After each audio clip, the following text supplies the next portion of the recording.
नमस्कार दोस्तों, हमारे YouTube चैनल में आपका स्वागत है। आज हम संपूर्ण संख्या के बारे में बताएंगे कि किन संख्याओं को संपूर्ण संख्या कहा जाता है और किन संख्याओं को संपूर्ण संख्या नहीं कहा जाता है, और जिन संख्याओं को संपूर्ण संख्या नहीं कहा जाता है उन्हें संपूर्ण संख्या क्यों नहीं कहते हैं, उदाहरणों की सहायता से बताएंगे। तो चलिए स्टार्ट करते हैं। सबसे पहले जब हम स्टार्ट करते हैं कि संपूर्ण संख्या क्या है, तो सबसे पहले हम उसकी परिभाषा यानी कि उसकी डेफिनेशन बताते हैं कि संपूर्ण संख्या क्या होती है। तो वह संख्या जिसके सभी गुणनखंडों का योग उस दी गई संख्या का दो गुना हो, एक संपूर्ण संख्या कहलाती है। तो इसके लिए सबसे पहले हम एक उदाहरण लेते हैं कि क्या चार एक संपूर्ण संख्या है या नहीं। तो सबसे पहले हम चार के गुणनखंड करते हैं। तो ये देखते हैं गुणनखंड करते समय कि चार किस किस टेबल में आता है।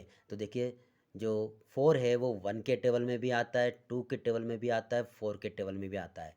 इसके अलावा वो किसी और टेबल में नहीं आता है। तो इसके सभी गुणनखंड जब हमने ज्ञात कर लिए तो हम उन गुणनखंडों का हम योग ज्ञात करते हैं कि गुणनखंडों का योग कितना है। तो 1 + 2 + 4 = कितना आएगा, 7 आता है। अब लेकिन हमारी परिभाषा क्या बताती है कि वह संख्या जिसके सभी गुणनखंडों का योग उस दी गई संख्या का दो गुना हो।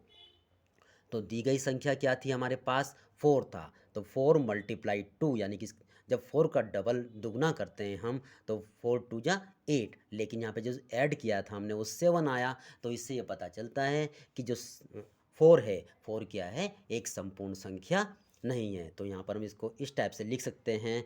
7 जो योग आया, योग कितना आया था, 7। 7 दी गई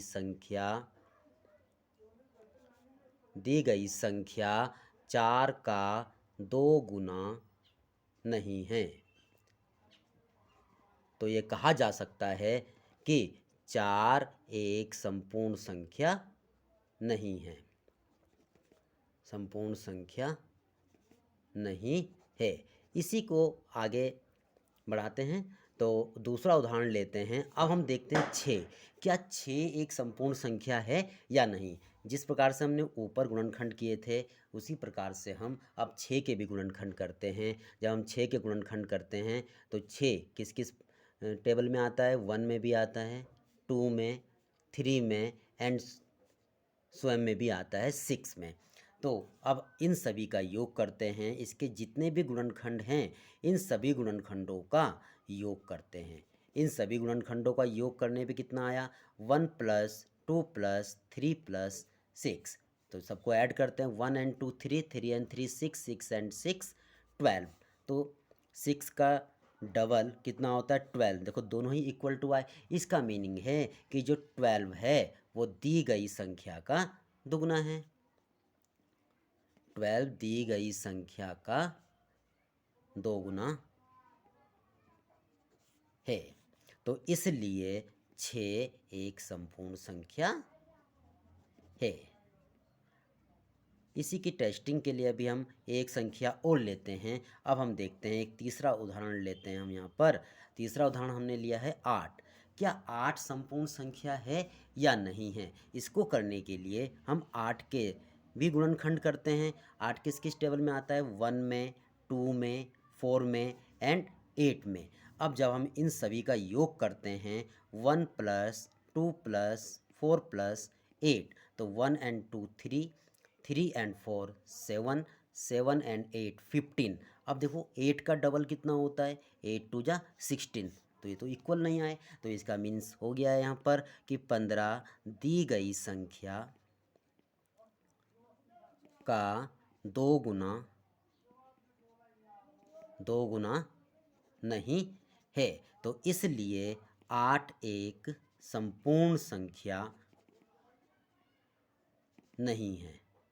इसी प्रकार से हम और नंबरों के लिए भी टेस्टिंग कर सकते हैं कि वो संपूर्ण संख्या है या नहीं है। तो हम एक एग्जाम्पल और ले लेते हैं। अब हम लेते हैं कि 28।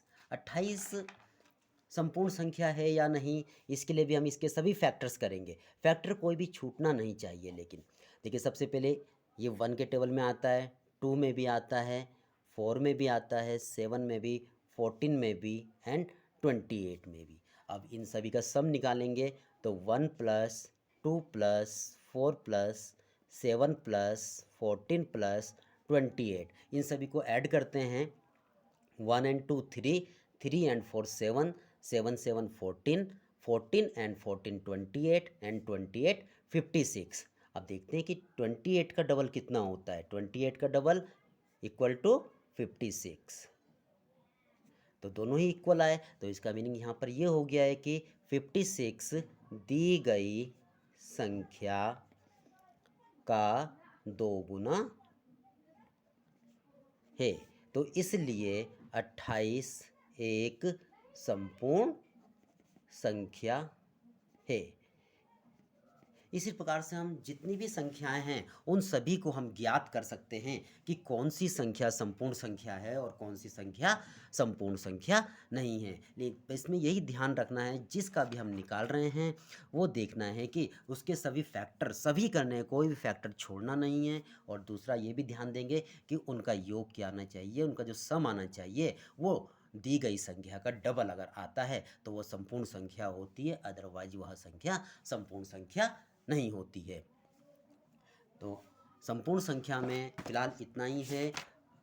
आगे और इसी प्रकार के वीडियो देखने के लिए आप हमारे चैनल में बने रहिए। धन्यवाद।